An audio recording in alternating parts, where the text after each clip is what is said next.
Nancy DeMoss Wolgemuth afirma que o vício eventualmente nos faz odiar aquilo que pensamos que não podemos viver sem. Isso é o que acontece quando cedemos a essas tentações e elas se tornam um padrão de comportamento, um vício, uma escravidão. Achamos que elas nos deixarão felizes inicialmente, mas, em última análise, elas nos deixam doentes e infelizes.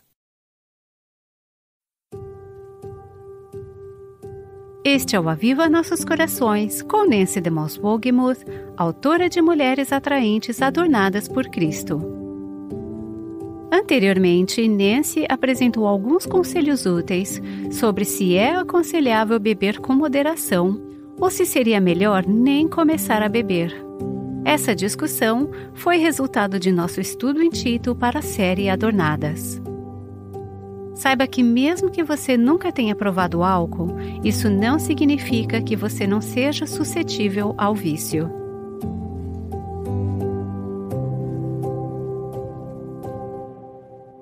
Estamos examinando o versículo de Tito 2, que diz que as mulheres mais velhas não devem ser escravizadas a muito vinho, o que as mulheres mais jovens também devem aspirar e buscar.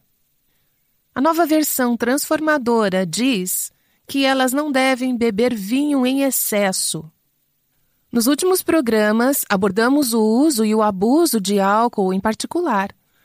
Mas eu acredito que o princípio ao qual Paulo está se referindo aqui é mais amplo do que apenas o uso e abuso de álcool. Então teremos algumas sessões para abordar a questão dos vícios em geral. A palavra vício é um termo moderno. Na verdade, ele não é o meu termo preferido, porque, da forma como é usado hoje, ele sugere que não temos responsabilidade ou culpabilidade, que isso é algo que não podemos evitar. Não estamos dizendo isso. Estamos dizendo que fazemos escolhas que levam à escravidão e se tornam refúgios em nossas vidas. O conceito bíblico é o de escravidão. É por isso que ele diz: não sejam escravizadas a muito vinho, na tradução que eu uso. Nesta sessão, gostaria de falar sobre a anatomia do vício ou da escravidão e identificar alguns vícios comuns e como e por que nos tornamos escravas dessas coisas. E na próxima parte, vamos falar sobre a libertação dos vícios.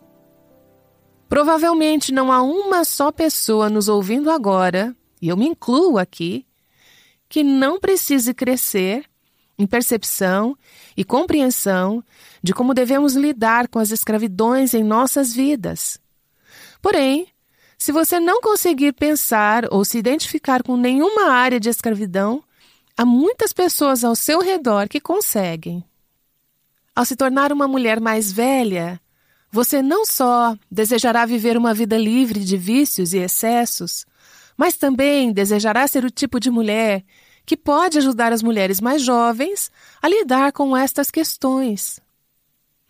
Vivemos em uma cultura altamente viciante. Nós achamos que somos muito livres, especialmente desde a Revolução Sexual dos anos 60. Mas o fato é que nos tornamos profundamente escravizadas. Temos falado sobre sermos escravizadas ao álcool, por exemplo. Os pesquisadores dizem que mais de 4 milhões de pessoas nos Estados Unidos precisam de tratamento para o abuso de substâncias. A categoria de abuso de substâncias que mais cresce entre mulheres é o abuso de medicamentos prescritos, como, por exemplo, os estimulantes, analgésicos, sedativos, tranquilizantes, etc. Vamos começar abordando algumas áreas que são características de nossa cultura viciante, iniciando com medicamentos e analgésicos prescritos. Em 2003, uma pesquisa nacional nos Estados Unidos sobre uso de drogas e saúde mostrou que 6,3 milhões de pessoas estavam fazendo uso indevido de medicamentos prescritos. O que é, aliás, mais do que o dobro do número de pessoas que usam cocaína. Houve um aumento significativo nos últimos anos de uso de medicamentos para dor, que deveriam ser prescritos, mas estão sendo usados sem prescrição. Normalmente, pessoas que estão usando medicamentos para dor que não foram prescritos por um médico também consomem drogas e álcool. Estes comportamentos são geralmente ligados um ao outro. Claro, relacionado a todo esse problema de prescrição de medicamentos, existem milhões de mulheres dependentes em drogas psicoterapêuticas para conseguirem dar conta do seu dia. Isso está se tornando uma escravidão, um vício para muitas pessoas. Depois há o problema da comida, de consumi-la em excesso. Daí você pode me dizer: agora você está se intrometendo em um assunto que é a luta da maioria das mulheres, de uma maneira ou de outra. O transtorno alimentar mais comum nos Estados Unidos é a compulsão alimentar. Ele afeta 1 em cada 35 mulheres, 3 vezes mais comum do que a anorexia nervosa. A CNN.com chama esse tipo de compulsão alimentar de uma maneira de entorpecer os sentimentos. Isso é o que veremos ao abordarmos esses diferentes comportamentos, estilos de vida e escolhas viciantes. Com frequência, eles são uma forma para medicar a dor do coração. Não estamos falando apenas sobre as desigrejadas. Um estudo recente de mulheres que frequentam a igreja indicou que 1 em cada 10 mulheres cristãs está ou em breve estará viciada em álcool ou drogas. 1 em cada 4 dessas mulheres tem uma relação abusiva com a comida. Então, se a média dessas estatísticas é verdadeira, poderíamos dizer que a cada 40 mulheres que estão nos ouvindo, 4 delas são atualmente viciadas ou irão se viciar em álcool ou drogas. E 10 dessas 40, 1 a cada 4, teriam uma relação abusiva com alimentos. Portanto, isso tem uma aplicação geral, não apenas para pessoas de fora da igreja, mas para pessoas de dentro da igreja também. O vício em jogos de azar é outra área mais acessível agora do que nunca. Existem mais possibilidades de acesso. Ele está por toda parte. Há pouco estigma associado ao jogo. As apostas online têm mudado o jogo, sem trocadilhos. Os jogos de azar estão disponíveis a qualquer hora, dia ou noite, através da internet. Os americanos gastam cerca de 500 bilhões de dólares por ano em jogos de azar legais. Mais do que gastam em mantimentos. Eu fiquei chocada ao saber que 55% dos apostadores são mulheres. Li na internet algumas histórias de mulheres que contaram como elas se envolveram no jogo. Uma delas disse o seguinte: tudo começou com uma diversão, comprando alguns bilhetes de raspadinha. Eu me senti sortuda quando ganhei R$1.000. Achei que era uma maneira fácil de conseguir dinheiro extra para usar com as crianças. Mas logo me vi comprando bilhetes todos os dias. Eu comecei a gastar o pouco dinheiro que tínhamos. As crianças me perguntam por que nunca mais pudemos sair para comer fora ou nos divertir. Outra mulher disse: depois que meu marido morreu, amigos me levaram ao cassino para uma noite de diversão. Adorei as máquinas caça-níqueis, o ruído, o tratamento especial. Aquilo me ajudava a esquecer a minha dor e a preencher as horas solitárias. Aqui podemos perceber a estratégia dos jogos, a base para os vícios. Então ela continua: comecei a ir ao cassino sozinha e passei a gastar notas ao invés de moedas nos caça-níqueis. Como posso dizer aos meus filhos que perdi todo o dinheiro que o pai deles trabalhou tanto para economizar? Me sinto envergonhada demais. Meu marido ficaria tão triste se visse o que eu fiz. Sabemos que não se trata apenas de estatísticas. São vidas, são famílias, são corações que são impactados por esses comportamentos viciantes. E jogos de computador? Um dos grupos que cresce mais rápido na internet são mulheres adultas que jogam versões cibernéticas dos famosos jogos de carta. Além disso tudo, há também o problema terrível da pornografia. Houve uma grande escalada do vício em pornografia entre os evangélicos nas últimas 2 décadas. Uma nova pesquisa mostra que 50% dos homens que frequentam regularmente a igreja nos Estados Unidos e 20% das mulheres que frequentam a igreja são viciados em pornografia. 1 em cada 2 homens e 1 em cada 5 mulheres que frequentam a igreja regularmente reconhecem ser viciados em pornografia. Provavelmente isso também acontece em sua igreja. Os números podem não ser exatos, mas se forem a metade disso em sua igreja, já é algo muito sério. É possível que algumas de nossas ouvintes estejam, nesse momento, lutando contra o vício em pornografia. É uma coisa secreta, é uma coisa silenciosa e uma coisa vergonhosa. Você ficaria horrorizada se alguém soubesse. É uma luta, é um vício, é uma escravidão. Houve um aumento dramático entre as mulheres nos últimos anos, entre mulheres cristãs, especificamente em relação a esse vício. Recebemos um e-mail de uma mulher envolvida em um ministério universitário e ela disse: durante nosso recente retiro para mulheres, fiquei acordada até às 4 da manhã, conversando com jovens viciadas em pornografia na internet e autoestimulação. Algumas desde os 14 anos. Socorro! E também há a questão dos livros de romances, que alguns chamam de pornografia feminina. Alguns deles certamente se encaixam nessa descrição. Eu li um artigo chamado Eu Era Viciada em Romance. A autora disse, abre aspas, me sentia presa. Meu escape foi ler romances, as histórias estereotipadas, os locais exóticos e a tensão entre um homem e uma mulher se apaixonando eram estimulantes, mas também calmante.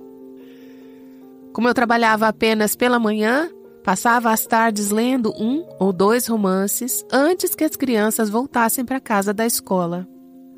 À noite, depois que as crianças iam para a cama, eu acabava engatando um 3º livro. Mas ler os romances eróticos não me satisfez, nem ajudou em meu casamento. Depois de um tempo, não era suficiente apenas ler sobre romance. Eu fazia longos passeios ou dirigia sozinha, e isso me fazia escapar do mundo real, permitindo que eu criasse as minhas próprias fantasias. Fecha aspas. Essas histórias mostram de fato que, quando você prova e participa de coisas que são viciantes por natureza, apenas um pouco não satisfaz. Você quer mais e depois precisa de mais. O que você tem não é suficiente, você quer mais. Isso é algo que te impulsiona, é uma porta, um portal de entrada para outros tipos de comportamentos viciantes. E a televisão? Estudos indicam que a televisão fica ligada a mais de 7 horas por dia, na maioria dos lares americanos. Isso significa que durante o dia, as famílias nessas casas estão sendo expostas a 135 comerciais por dia.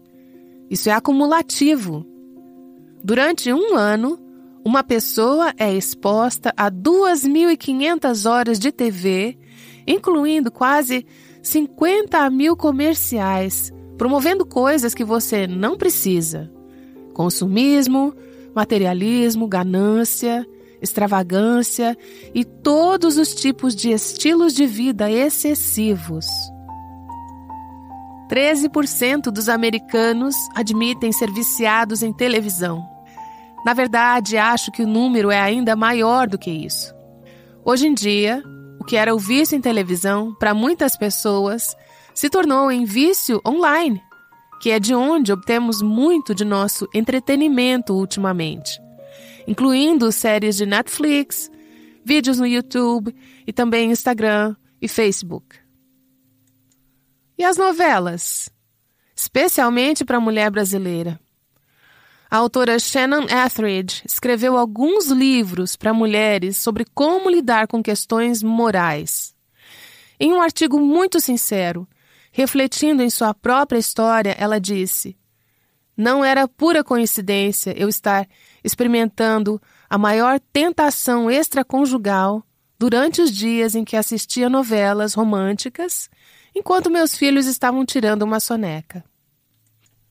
Não é de se admirar que, se você colocar essas coisas em sua mente e em seu coração, elas não só se tornarão viciantes, mas irão moldar e dominar os seus pensamentos, suas emoções, seus relacionamentos e, finalmente, o seu comportamento. Vivemos aquilo que temos em nossos corações." Aqui está outro vício: fazer compras. Algumas de vocês podem pensar: eita, até aqui estava tudo bem, mas agora você colocou o dedo na ferida.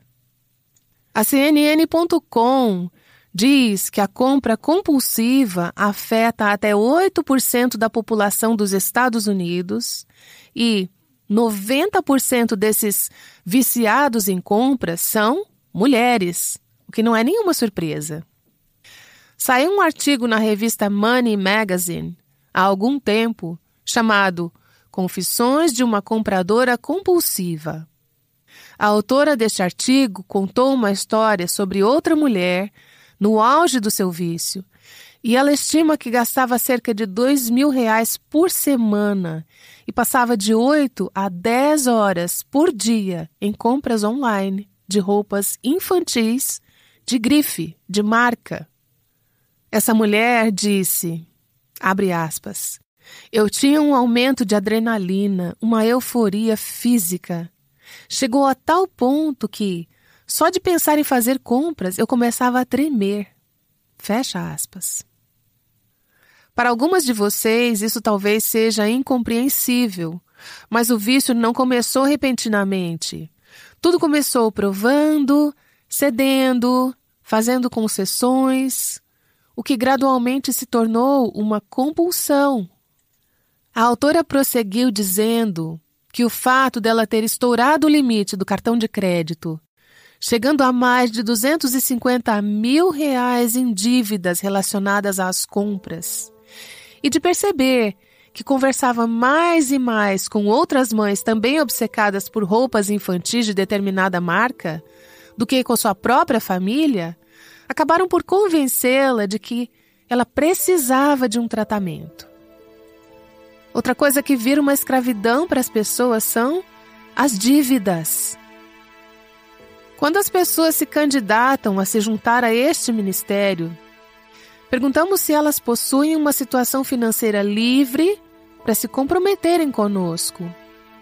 Muitas delas que têm dívidas no cartão de crédito dizem: "Com relação às compras, eu não sou compulsiva, isso não é um vício." Se você disser que algo não é um vício, seja o que for, faço a você um pequeno desafio. Abstenha-se por 30 dias. Se você não conseguir, talvez tenha que admitir que tem um vício. Algumas dessas coisas para as quais dizemos: eu consigo viver sem isso. Teste e veja se você consegue mesmo. Pode ser que você esteja mais envolvida do que você imagina. Existem outros vícios. Outro dia eu estava entrevistando uma mulher sobre a questão do alcoolismo. Mas quando chegamos ao fundo da questão, vi que o verdadeiro problema não era o álcool. Ela disse: "Meus vícios profundos eram homens e dinheiro. Abuso de álcool tornou-se uma maneira de lidar com esses vícios."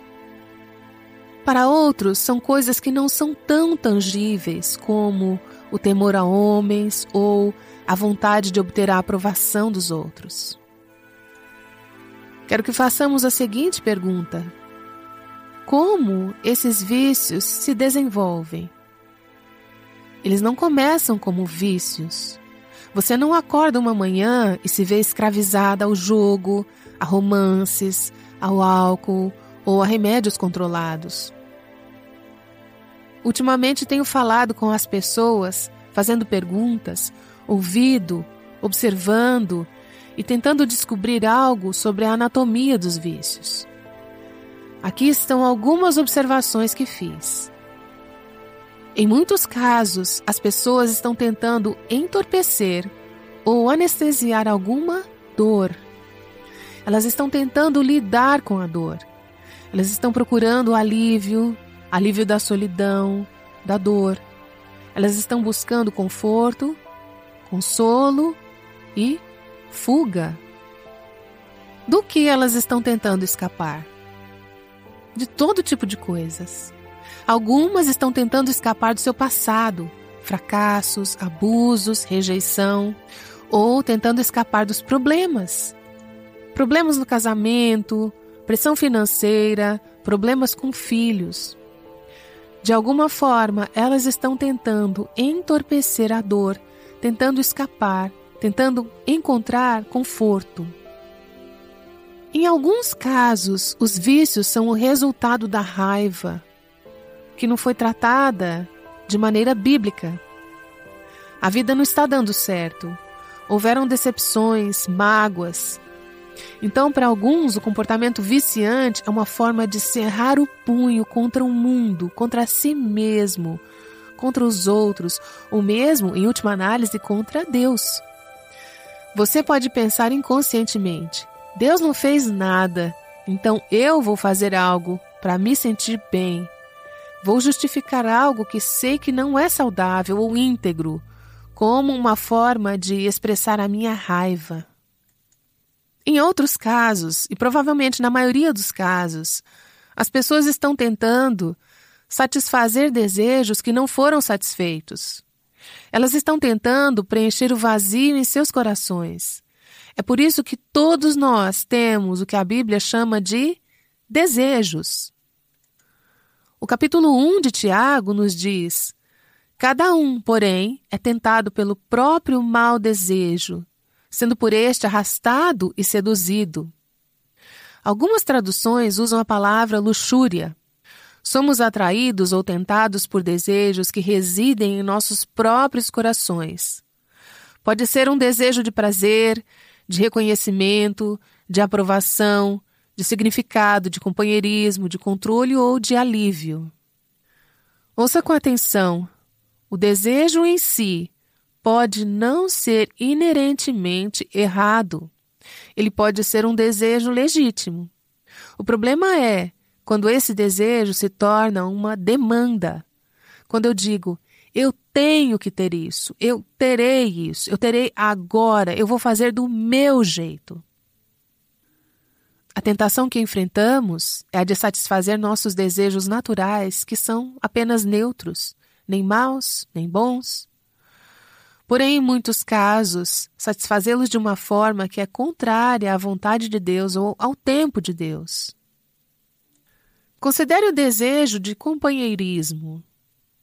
Deus nos criou para termos companhia. Ele nos criou para o relacionamento ou para o desejo de realização sexual. Não há nada de errado com esse desejo. O que está errado é dizer: eu tenho que satisfazer esse desejo agora, embora eu seja solteira, embora seja fora do casamento. Eu tenho que ter essa companhia ou essa satisfação sexual. Eu vou fazer do meu jeito, agora. Então, o desejo se tornou um Deus, tornou-se um ídolo. Ele está se tornando uma demanda. E o desejo se torna tão forte que acabamos cedendo à tentação de satisfazê-lo de uma forma ilícita.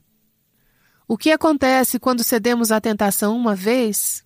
Descobrimos que somos atraídos a ela, enredados por ela.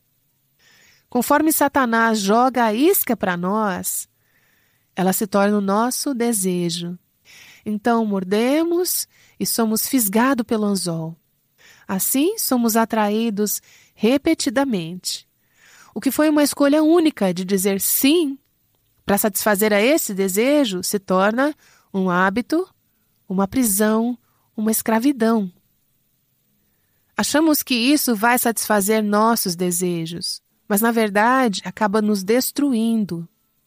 Isso é o que Tiago 1 continua dizendo. Somos atraídos e seduzidos por nossos próprios desejos. Então ele diz, então a cobiça, depois de haver concebido, dá à luz o pecado, e o pecado, uma vez consumado, gera a morte. Não seríamos fisgadas, não seríamos seduzidas, se ao sermos atraídas lembrássemos que esse desejo poderia nos levar à morte. Nós pensamos que aquilo nos satisfaria, mas no final das contas nos destrói. Nós pensamos que essa comida, essas compras, essa droga, essa coisa que estamos fazendo para curar e medicar a nossa dor da alma nos tornará livres. Na verdade, o que acaba acontecendo é exatamente o oposto. Acabamos sendo aprisionadas. Li um testemunho em um site de um programa cristão de redução de peso. Uma participante falou sobre o seu caso de amor com a comida. Ela disse, eu era viciada em comida, o cheiro, o gosto e o constante pensar em comida. A comida me mantinha em uma coleira e não havia como escapar. Ela não entrou nesse vício alimentar pensando que a comida iria torná-la uma prisioneira, que ia colocar um laço em torno do seu pescoço. Ela pensou que a comida a satisfaria, que a libertaria. Mas ela disse, ela me dominou, ao invés de eu dominá-la. Estive conversando recentemente com uma alcoólatra em recuperação. E ela falou o seguinte sobre o período em que o desejo por bebida dominava sua vida. Cada vez que eu passava por aquele bar, eu tinha que parar e entrar. As mulheres que estavam ouvindo a nossa conversa, que também já haviam lidado com o vício em álcool, acenaram com a cabeça. Elas sabiam exatamente do que ela estava falando. Eu nunca experimentei isso em relação ao álcool, mas eu já experimentei em relação a comer em excesso. Eu tenho experimentado isso em relação a outras tentações para as quais eu cedi. De repente, a tentação chama pelo meu nome e me sinto presa, me sinto enredada. Você acha que a satisfação daquele desejo vai te libertar, mas na verdade, ele vai te aprisionar. Existem vários tipos de desejos diferentes. Pode não ser álcool para você, ou, como mencionei, o desejo pelo prazer de comer. Você não consegue dizer não para aquela sobremesa, mesmo que esteja sem um pingo de fome.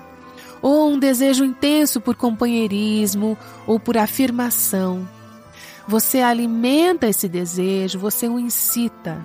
Você continua voltando para aquela sala de bate-papo para se conectar com aquele homem na internet. Ou você envia outro e-mail para aquele homem no trabalho. Você pensa, não vou fazer isso de novo, mas faz, novamente. Você descobre que está presa, você está enredada, você está escravizada, você está viciada.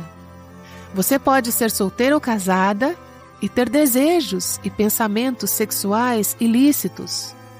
Você pode pensar, eu sei que não deveria, mas vou fazer assim mesmo. E você continua voltando àquilo que te dá certa adrenalina. Muitas mulheres mais jovens e também mulheres mais velhas, casadas e solteiras, nos escrevem falando como se sentem escravizadas a hábitos pessoais e morais. Elas pensaram que seriam livres, mas o desejo, quando foi concebido, deu à luz ao pecado, e o pecado gerou a escravidão e, finalmente, a morte.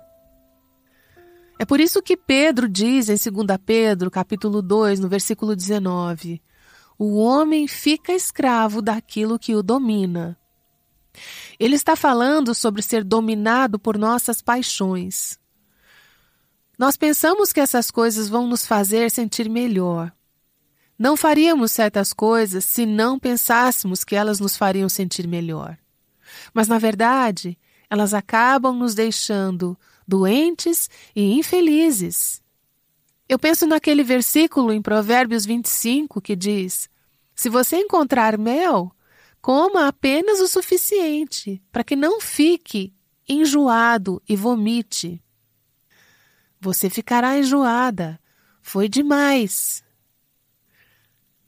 Salmo 106 fala sobre o desejo intenso dos filhos de Israel no deserto. Eles tentaram a Deus no deserto. Então, ele concedeu o que pediram, mas enviou uma doença entre eles. Acredito que isso faça referência a Números 11, quando o povo exigiu que Deus desse a eles algo para comer, que fosse diferente do maná, que eles estavam fartos e cansados de comer. Deus finalmente se cansou de suas reclamações, de suas insistências, de suas exigências. Ele disse: vocês querem carne? Eu lhes darei carne.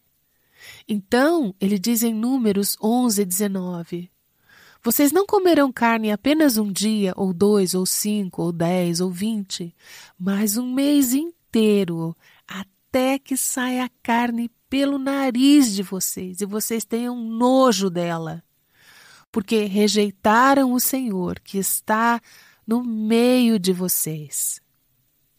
Veja, isso é o que acontece quando cedemos a essas tentações e elas se tornam um padrão de hábito, um vício, uma escravidão. Achamos que elas nos deixarão felizes inicialmente, mas na verdade nos deixam doentes e infelizes. Então começamos a odiar aquilo que desejávamos e pensávamos que não poderíamos viver sem. E isso leva à vergonha, culpa, medo, segredo. E esse ciclo de esperança e desespero, esperança e desespero, esperança e desespero. Nos sentimos culpadas, prometemos parar, tentamos desistir, falhamos, voltamos ao mesmo erro. E aí, há mais culpa. Assim o ciclo continua sem parar. E essa é a escravidão. O capítulo 7 de Romanos descreve essa batalha interna, um senso de escravidão, derrota e desesperança. O apóstolo Paulo diz: não entendo o que faço, pois não faço o que desejo, mas o que odeio. Tenho o desejo de fazer o que é bom, mas não consigo realizá-lo.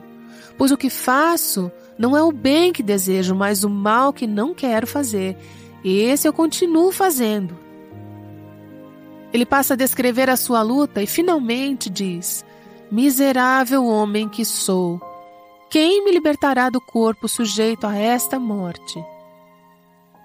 Presa. Isso te descreve? Existe alguma área de sua vida na qual, como você acabou de ler e de ouvir, você disse: sim, essa sou eu. Eu continuo voltando. Eu continuo sendo atraída. Bem, Paulo continua dizendo: graças a Deus por Jesus Cristo, nosso Senhor. Existe liberdade, existe libertação, e vamos falar sobre como encontrá-la. Mas deixe-me dizer que você nunca encontrará a verdadeira liberdade longe de Cristo. Eu mencionei algumas mulheres que entrevistei recentemente sobre seu vício em álcool.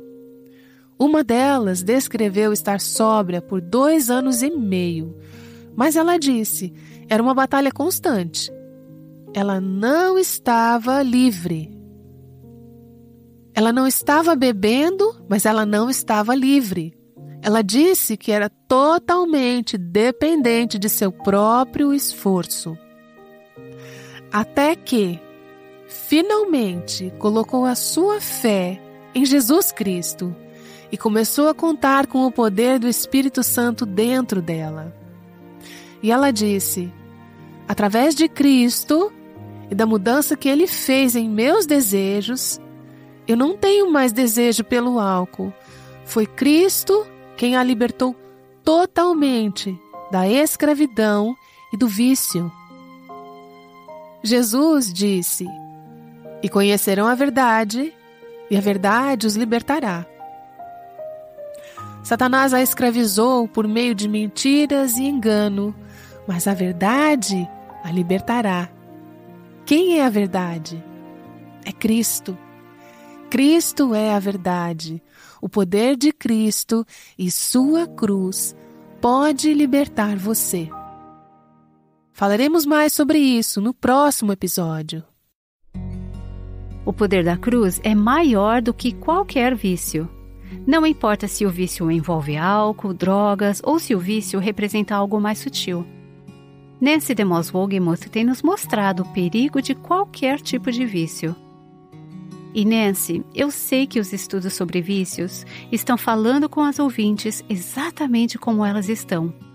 Sim, é verdade. Recebi um e-mail de uma ouvinte do Aviva Nossos Corações dizendo que ela começou a usar drogas ilícitas por volta dos 14 anos de idade e rapidamente ficou viciada. Depois de vários anos de relacionamentos abusivos, ela acabou em um abrigo para mulheres e descobriu o estudo bíblico do qual eu fui coautora e oferecemos através do site do Aviva Nossos Corações chamado Buscando a Deus. Aquela mulher com um passado tão difícil nos escreveu dizendo que aquele foi o primeiro estudo bíblico que ela fez e disse o seguinte: "Que tesouros preciosos há nesse estudo! Sou grata por seu amor e dedicação ao Senhor." Ela queria saber sobre os recursos que oferecemos para estar mais bem equipada, para servir outras mulheres e para compartilhar a liberdade que ela encontrou em Cristo. No site www.avivanossoscorações.com, você pode encomendar livros de estudos bíblicos ou ouvir podcasts e testemunhos. Sinta-se à vontade para nos enviar mensagens com quaisquer dúvidas e perguntas. Temos falado sobre o problema do vício. No próximo episódio, veremos a solução prática para ele, buscando na Palavra de Deus um caminho para a liberdade. Esperamos você novamente no próximo episódio do Aviva Nossos Corações. O Aviva Nossos Corações, com Nancy DeMoss Wolgemuth, chama mulheres à liberdade, à plenitude e à abundância em Cristo.